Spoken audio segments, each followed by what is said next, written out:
Let's go. Oh, you gotta watch it.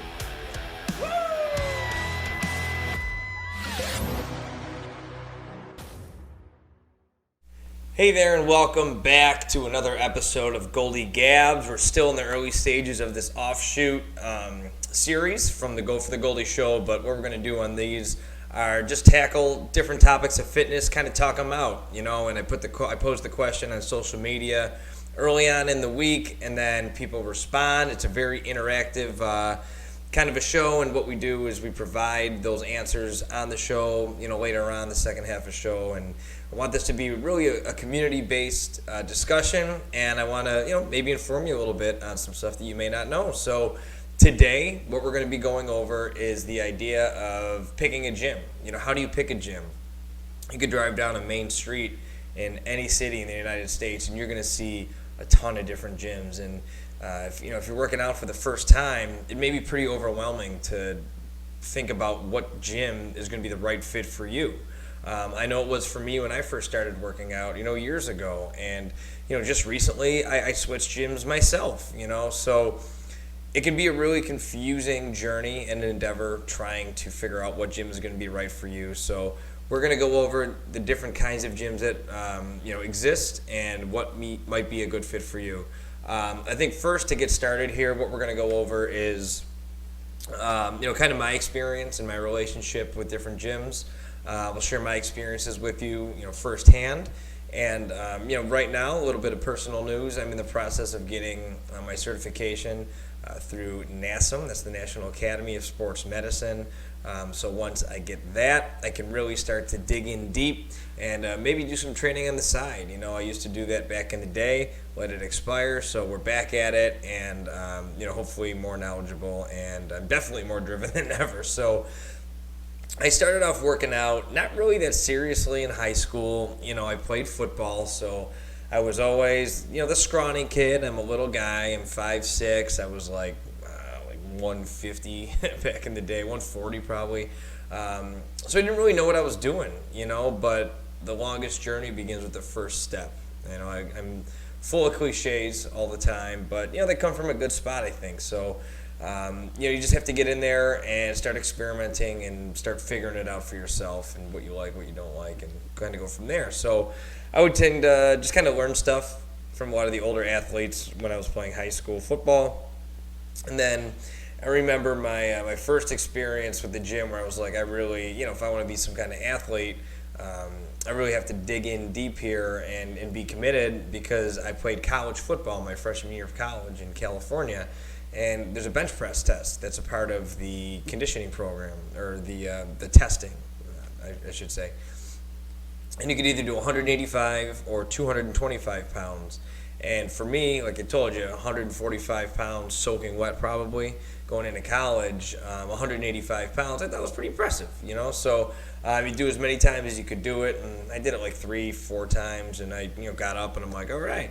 Well, I watched our middle linebacker do 225 north of 40 times. So I realized that we had some work to do, and it was time to get serious. And from that point on, I've never looked back. Now, my goals have changed, and my attention has shifted, as will yours.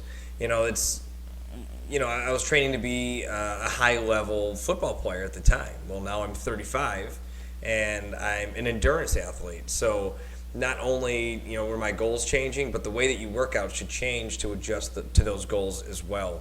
But as far as like gyms go, after college, I started going to just a local gym, and it won't mean anything to you, but at the time it was called Best Fitness.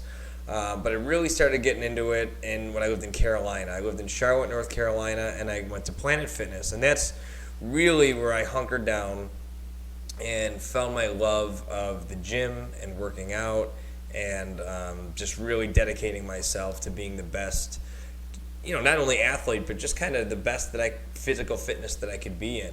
And I'll never forget the time that I came home from Carolina, and my friends hadn't seen me in a bit, and I had put on maybe like 20 pounds of muscle. And them having that reaction that they did have, they're like, wow, that was quite a transformation. We didn't expect that. Made me feel really good, because everyone knows that going to the gym isn't easy. Staying consistent is even harder. And then you pile on the diet on top of that. So I really got kind of hooked to that idea. And I guess we're going down a rabbit hole we don't have to go down here. But Planet Fitness was my first real love affair with a gym. Now, I know some of you are watching this going, Planet Fitness is a joke. They ring the bell if you drop the weights. I'll tell you, this podcast or this show is covering all topics for all different people. So just because if you're talking like that, that doesn't mean that gym's not perfect for somebody else. They do a great job of creating a non-intimidating environment. So I became a trainer there. I got certified, and when I was training with people, I got to see and experience firsthand people experiencing a gym for the first time. It's a great gym for first-timers or people just looking to maintain a level of fitness, through basic machines and weights and cardio machines. And then after, Planet Fitness, I experienced a gym. It was a local gym, but also kind of like a big box gym in Buffalo, New York, where I'm from. And then once I moved to Texas, I upgraded to more of like a signature type gym. And we'll get into all this stuff in just a minute here, but I just want to kind of like drop these names or these like terms so you can kind of put them in perspective. And the signature gym basically had, a pool. It was called Cowboys Fit. Shout out to Cowboys Fit. It was an amazing gym. Pool on the roof, overlooked the Cowboys practice field. Not a Cowboys fan, go Bills. But you have a sauna. You have, not a restaurant, but like a food smoothie bar. Where you could eat all kinds of healthy stuff. They had cryo, all kinds of crazy recovery stuff. Multiple studios for different classes. The gym floor was enormous. Had all kinds of different equipment, not only machines but dumbbells, free weights, TRX cables. If you don't know what those are, they're like suspension cables that you can use using your body weight and gravity. Just an incredible place. Really enjoyed it. Absolutely loved it. But like I'm going to talk about here in just a second, when you are selecting a gym, you need to select a gym based on what your goals are, and for years I've been in the mindset of like lift heavy, lift big to get big, lift big, eat big, get big. That was kind of a mentality like in the football world, and that really doesn't make sense in the world of triathlon, which is like what I do now. My goal is I compete for the Team USA amateur sprint team, and I hope to do that for as long as I possibly can. So I had to change my way of thinking, and a buddy of mine, Danny Poma, who's a friend of the show and a friend of mine in real life, he'd been convincing me to go to F45 forever, and I'm a huge F45 advocate as it stands today. I just had my 100th class yesterday, but before that, I really didn't have any experience with it, and I thought it was more of like a CrossFit type gym. I thought it was more of a gym where, there's kind of a stigma sometimes if you're not in that world, and Danny dragged me, and I'll never look back. I mean, it's a great gym. It's functional fitness. It's high intensity. It's community-based. So just checked a lot of boxes that I really liked that really coincided with my experience with what I'm trying to do in the world of triathlon. So that's basically my relationship with the gyms that I've been in. I've been in a bunch of different other ones, just kind of like one time trying them out with friends and family and stuff like that. But just to kind of share my personal experience and kind of talking out loud about it sometimes, kind of paints the picture for you to understand the next segment that we're going to get into here in just a minute. But before we get started, I did want to let you know, if you are enjoying the content, I set up a PayPal. And believe it or not, I set up a subscription plan as well, and I called it the the Go4TheGoldy plan. It's $4 a month. If you appreciate my work and you enjoy my information, feel free to click it. I will put the link in the notes below, but it's going to be bit.ly/Go4TheGoldy plan, and each one of those names is capitalized, so capital G. O, number 4, the, capital T, Goldy, Goldy, capital G, plan, capital P. Or, one of my favorite podcasts in the world is called No Agenda, and they do a value for value model. So whatever you think this is worth, if you think this is worth 50 cents, great. If you'd like to donate 50 cents, go ahead. My PayPal account is at Go4TheGoldy, just like all my handles. So feel free to donate if you enjoy this content. That's what makes the show run, and I really appreciate your support. So with that having been said, let's hop into the different kinds of gyms that there are that exist, and we'll go over a little bit about each one of them. So first, you have your low cost gyms. That's kind of like its own category. And low cost, I just want to be clear, does not mean low quality. What that means is you're not getting a lot of the bells and whistles. It's really just you're going there to work out and leave, and that's about it. So you're talking about gyms like 24-hour fitness, maybe anytime fitness. So it's a relatively newer concept if you're talking about like the world of physical fitness. And this is a world that's constantly changing, as you know. By the time this comes out, there could be a new type of gym that we don't know about, But I'm trying to paint a picture of just kind of big boxes and broad strokes here. So this is a relatively new concept, and like I said, it's a very low price point. So you're not going to be breaking the bank with this kind of gym. Now, I will say it is basically just exercise equipment, and there's not really any extra amenities like saunas and stuff like that. Some of them have 24/7 access. And I would suggest this kind of gym if you were had a basic understanding of exercise, the moves, the machines, what they do. If you have a good relationship with them, maybe you're working overnights, or you're working second shift, and you work weird hours where you can't get to a normal gym, not a normal gym, but a typical gym that's crowded at 8 in the morning and 5 p.m. You know what I mean? You need a gym for those overnight access hours. This is going to be the kind of gym for you.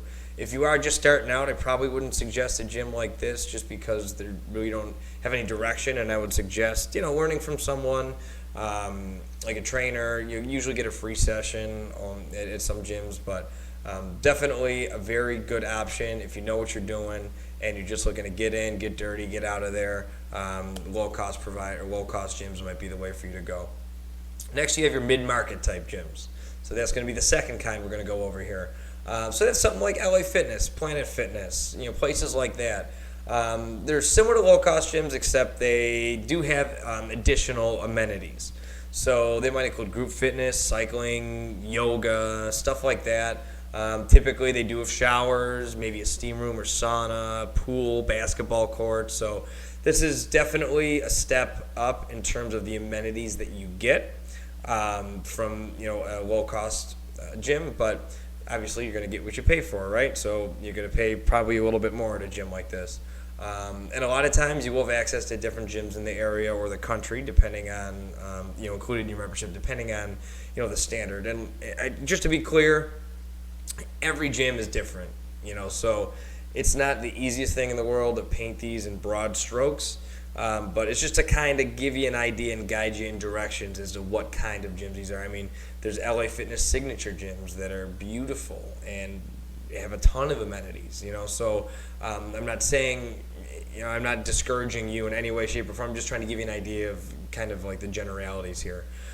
So if you're looking for a little bit more than a low-cost gym, but you still want to break the bank, a mid-market gym is going to be the way for you to go. Then, kind of the next level, we have a premium. So that's kind of like your Equinoxes, your Lifetime Fitnesses, places like that where they are typically going to be pretty expensive, but you're going to get what you pay for. And I say that quite a bit because I do spend a lot of money on fitness, but the way I look at it is I'm there 6 to 7 days a week, and I'm not exaggerating when I say that.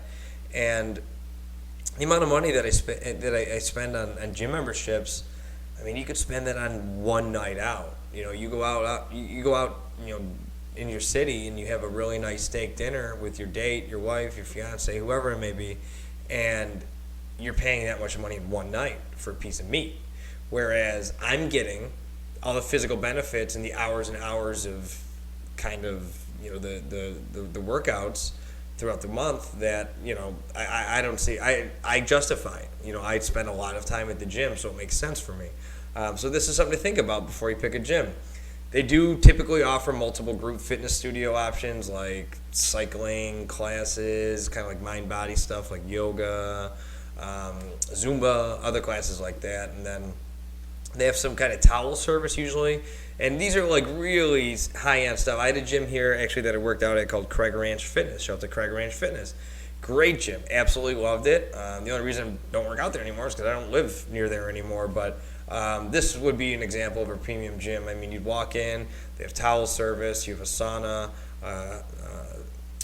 steam room, they even had a whirlpool, in the men's locker room. And when I say locker room, I'm talking it's just like a health club. So a lot of stuff like that's going to be in there. And then, cafes or shake stands, like I mentioned with Cowboys Fit, right?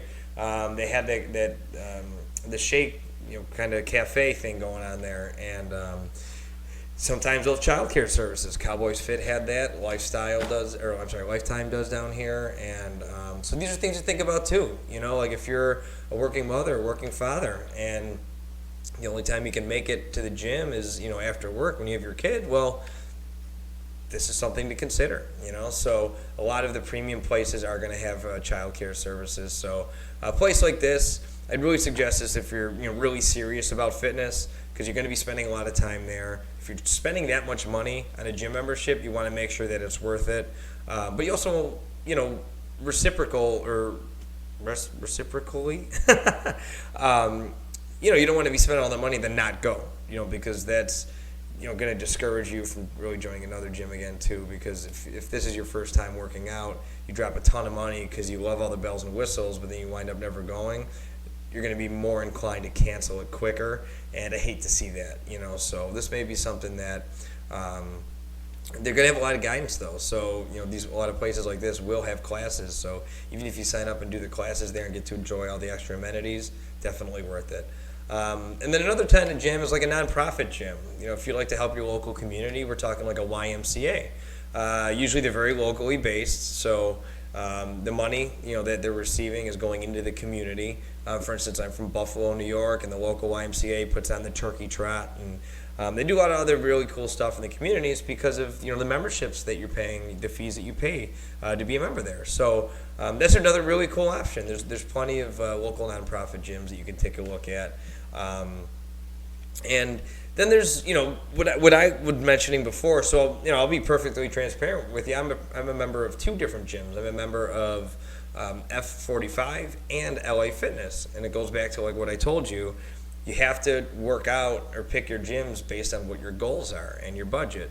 Fortunately, I'm in a position where I have the ability to pay for two different gyms, but also I value my sports, my triathlon, and my health, number one. So I don't have a problem paying that on a monthly basis, because I really not only physically but mentally enjoy the group work of an F45, and that leads me to my next discussion about what kind of gyms there are.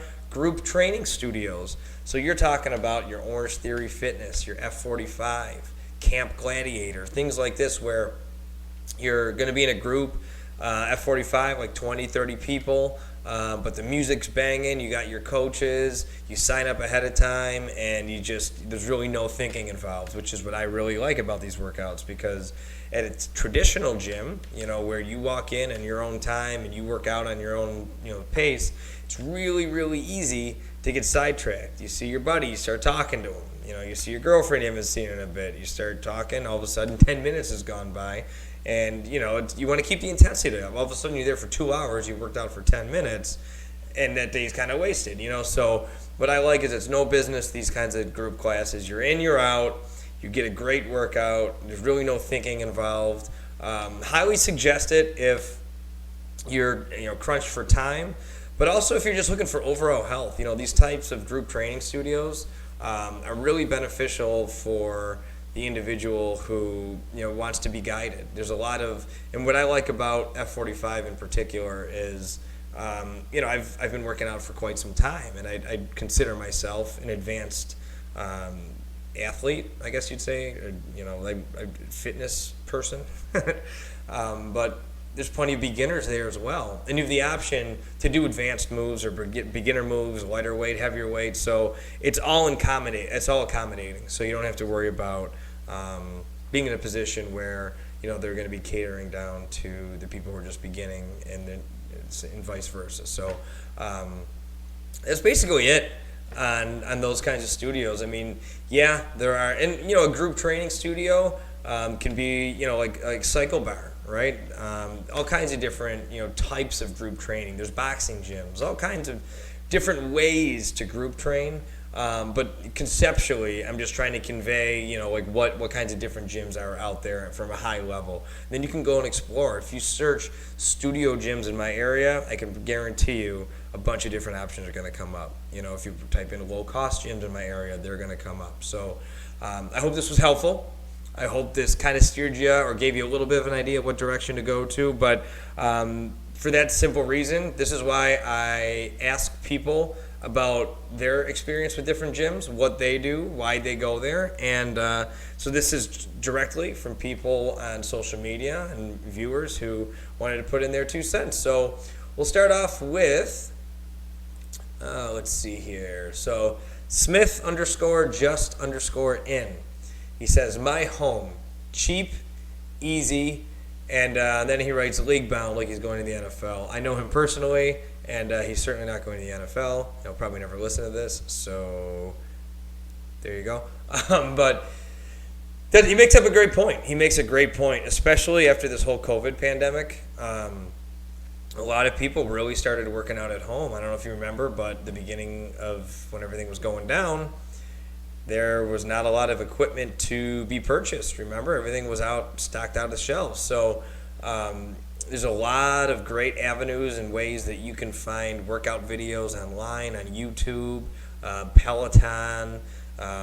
Just search on YouTube, Even F45 provides at-home workouts, so on their app. So there's all different ways to get great workouts at home, and you can do it with minimal equipment. So that's a great observation, Smith Justin, and appreciate you mentioning that. All right, NDeLeo25. This is a friend of mine. Now, this is an interesting answer. He wrote Destination Metroflex. And the reason being is Metroflex, I mean, this dude is an absolute monster of a human being. He's a power lifter. Him and his wife, or fiance, sorry, I didn't mean to go jumping ship on you there. But the reason I said that's interesting is because that's a type of gym that I wouldn't even have thought of. But like if you're into bodybuilding, that's kind of a separate realm all on its own.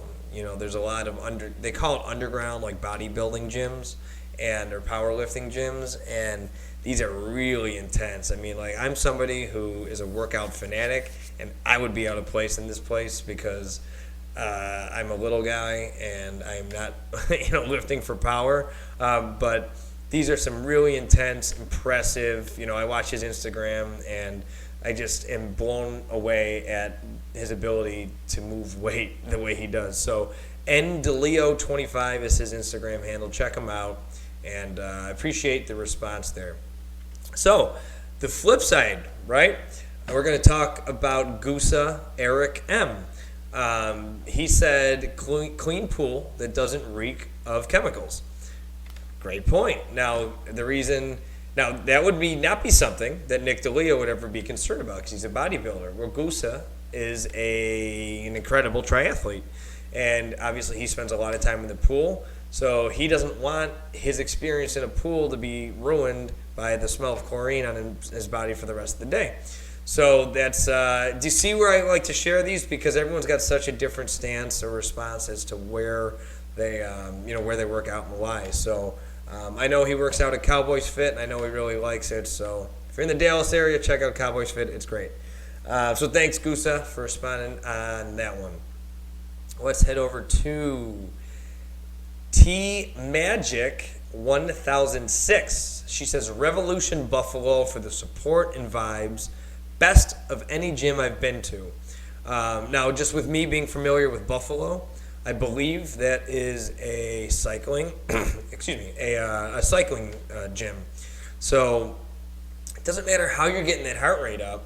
Like her goal, I don't know what her personal goals are. I do know that she does like working out a lot. So if your goal is to just like be fit, find an exercise or an activity that you really like and go all in, right? If she loves the support and the vibes are I hate to be like Mr. California here, but vibes are like really important for a gym. Even within F45, just because it's a chain doesn't mean that every gym's the same. Just because LA Fitness or Planet Fitness is a chain doesn't mean that everyone's the same. So if you find a gym that you really like and you enjoy the workouts, that's so big and it's really important because it's going to not be such a chore for you to go to the gym. You're going to look forward to it.